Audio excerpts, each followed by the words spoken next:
Vote 5 ഇരട്ടിയായി വർദ്ധിച്ചത്. അതുപോലെ തന്നെ ടി.പി. ചന്ദ്രശേഖരൻ വധം അവിടെ LDFന് ഒരു വലിയ പിന്നോട്ടടിയാണ്. പിന്നെ അവിടെ UDF ജയിച്ചത് സാമുദായികമായ ചേരിതിരിവ് ഉണ്ടാക്കി തന്നെയാണ് അവിടെ ജയിച്ചത്. അവർ അത്ര വലിയ ഇതൊന്നും പറയേണ്ട കാര്യങ്ങളില്ല. സാമുദായിക ചേരിതിരിവ് ഉണ്ടാക്കി തന്നെയാണ് അവിടെ ജയിച്ചത്.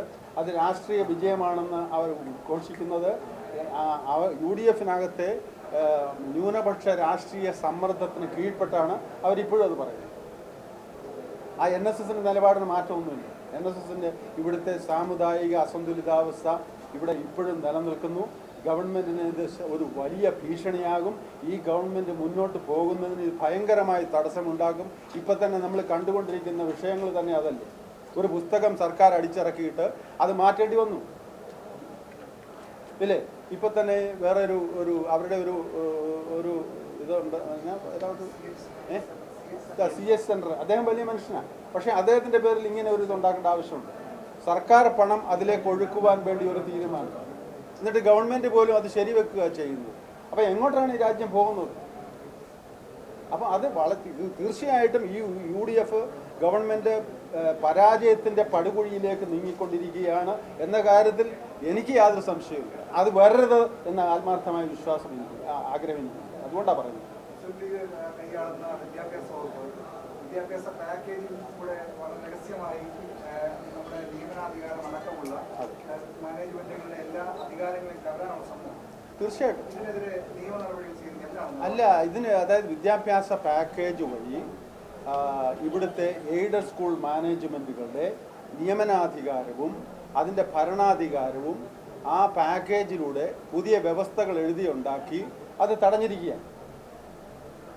അതായത് ഇവിടുത്തെ കേന്ദ്ര വിദ്യാഭ്യാസ നിയമമുണ്ടല്ലോ, റൈറ്റ് ടു എഡ്യൂക്കേഷൻ ആക്ട്, ആ ആക്ടിലെ ഒരു വ്യവസ്ഥ അനുസരിച്ചല്ല അത് ചെയ്തിരിക്കുന്നത്. ഇവിടുത്തെ എയ്ഡഡ് വിദ്യാഭ്യാസ മേഖലയെ തകർക്കുവാൻ വേണ്ടിയുള്ള കഴിഞ്ഞ ഭരണകാലത്തുണ്ടായിരുന്ന അതേ ഇത് തന്നെ ഇവിടെ ആവർത്തിക്കപ്പെടുകയാണ് ചെയ്തുകൊണ്ടിരിക്കുന്നത്. UDF ആണ് ഭരിക്കുന്നത്. പക്ഷേ കഴിഞ്ഞ ഭരണകാലത്തുള്ള ആവർത്തനം, എയ്ഡഡ് സ്കൂൾ മാനേജ്മെൻറ്റുകളുടെ ഭരണം, അവരുടെ അതുപോലെ തന്നെ നിയമനം, അവകാശങ്ങളെ തകർക്കുന്നതിന് വേണ്ടി ഈ പാക്കേജിൽ എഴുതിയുണ്ടാക്കിയ ഈ വ്യവസ്ഥകൾ മാറ്റണം റദ്ദ് ചെയ്യണം എന്നാവശ്യപ്പെട്ട് ഹൈക്കോടതിയിൽ കേസ് കൊടുത്തു ഞങ്ങൾ. ആ കേസിൻ്റെ അവസാനം ഈ 5/6 ഒരു വിധിയുണ്ടായി. NSS സ്കൂളുകളിലെ നിയമനം, ഈ വർഷത്തെ നിയമനം KERലെ നിലവിലുള്ള വ്യവസ്ഥകൾ അനുസരിച്ച് നടത്തിക്കൊള്ളാൻ പറഞ്ഞു. കോടതി നടത്തിക്കൊള്ളാൻ പറഞ്ഞു. ഉടനെ തന്നെ 5-ാം തീയതി കോടതിയിൽ നിന്നൊരു ഓർഡർ ഇറങ്ങിയപ്പോൾ 6-ാം തീയതി വീണ്ടും സർക്കാരിൻ്റെ ഒരു സർക്കുലർ ഇറങ്ങുകയാണ്. എന്താണ് ആ നിയമം? കോടതി അനുവദിച്ച ആ നിയമനം നടത്താതിരിക്കാനുള്ള നിലവിലുള്ള KERലെ വ്യവസ്ഥകൾക്ക് വിരുദ്ധമായ ചില നിർദ്ദേശങ്ങൾ ഡിപ്പാർട്ട്മെൻറ്റ് കൊടുത്തിരിക്കുക. ഈ നിയമനങ്ങൾ, കോടതി സമ്മതിച്ചുള്ള നിയമനങ്ങൾ, നിയമാനുസരണം നടത്തിക്കൊള്ളാൻ പറഞ്ഞ നിയമനങ്ങൾ തടയാൻ വേണ്ട പുതിയ വ്യവസ്ഥകൾ കണ്ടുപിടിച്ച്, അതായത് ഉണ്ടാക്കിയെടുത്ത് ആ സർക്കിൾ ഇറക്കിയിരിക്കുക. ഇത് വാസ്തവത്തിൽ കണ്ടംപ്റ്റാണിത്. അത് ഞങ്ങൾ ചോദ്യം ചെയ്യുന്നുണ്ട്. അപ്പോൾ ഇവിടെ വിദ്യാഭ്യാസം, അതായത് കേരളത്തിലെ ഏറ്റവും മോശമായ പ്രവർത്തനം കാഴ്ചവെക്കുന്ന ഒരു വകുപ്പ് വിദ്യാഭ്യാസ വകുപ്പാണ്.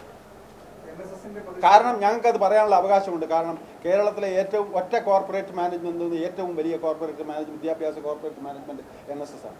ഞങ്ങളുടെ ഇതുവരെയുള്ള അനുഭവം ഇടതുപക്ഷ കാലത്ത് ഉണ്ടായിരുന്നതിനേക്കാൾ കൂടുതൽ സമ്മർദ്ദങ്ങൾ ഞങ്ങളുടെ സ്ഥാപനങ്ങൾ ഇല്ലാതാക്കാനുള്ള ശ്രമം ഇവിടുത്തെ UDF ഭരണകാലത്ത് വിദ്യാഭ്യാസ വകുപ്പിൽ നിന്ന് ഞങ്ങൾ നേരിട്ടുകൊണ്ടിരിക്കുക. അത് എത്ര പ്രാവശ്യം മുഖ്യമന്ത്രി അടക്കം, വിദ്യാഭ്യാസ മന്ത്രി അടക്കം, സെക്രട്ടറിമാരടക്കം അവരുടെ എല്ലാം മുമ്പിൽ ഇത് പലതവണ ചർച്ചയ്ക്കും ഇതെല്ലാം പോയി അവർ എൻക്വയറിക്ക് വിളിച്ചു. ഇതെല്ലാം ചെയ്താലും ശരി ഒരു മാറ്റവും വരികയില്ല എന്നുള്ളതല്ല, അവരുടെ തോന്നിയവാസമാണ് അവിടെ നടന്നുകൊണ്ടിരിക്കുന്നത്. തന്നില്ല, ഒരു മറുപടിയും തന്നില്ല. അവസാനം ഞാൻ ഉമ്മൻചാണ്ടിക്ക് ഒരു പേഴ്സണൽ ലെറ്റർ വരെ എഴുതിയായിരുന്നു. ഞാനത് വെളിപ്പെടുത്തിയില്ലെന്നുള്ളൂ. ഈ കാര്യങ്ങളെല്ലാം കാണിച്ചുകൊണ്ട്, വിദ്യാഭ്യാസ പ്രശ്നങ്ങളെ കാണിച്ചുകൊണ്ട് ഞങ്ങളെ അവിടെ വിളിച്ചു വരുത്തി ചർച്ച ചെയ്ത് ഞങ്ങളിൽ നിന്ന് രേഖാമൂലം എഴുതി വാങ്ങിച്ച ആ കടലാസ് കാറ്റിൽ പറത്തിക്കൊണ്ട് ഞങ്ങൾക്കൊരു മറുപടി പോലും തരാനുള്ള മര്യാദ കാണിക്കാതെ പോയത് ഖേദകരമായി എന്ന് ഞാൻ മുഖ്യമന്ത്രിയോട് പറഞ്ഞതാണ്. അതിന് പോലും ഞാൻ ലെറ്ററായിട്ട് കൊടുത്ത അതിന് പോലും ഒരു മറുപടി മുഖ്യമന്ത്രി തന്നില്ല. ശക്തമായ വിമർശനങ്ങൾ സർക്കാരിനെതിരെ നെയ്യാറ്റിൻകര ടൗണിൽ നായർ വോട്ടുകൾ UDFിലോട്ടാണ് പോയതെന്നാണ് പൊതുവെ കണക്ക് കാണിക്കുന്നത് എന്തുകൊണ്ടാണ് അങ്ങനെ സംഭവിച്ചത്? അത് അവർ പറയുന്നതല്ലേ, ആര് പറയുന്നതാണ് യുഡിഎഫിലേക്കാണ് പോയത്?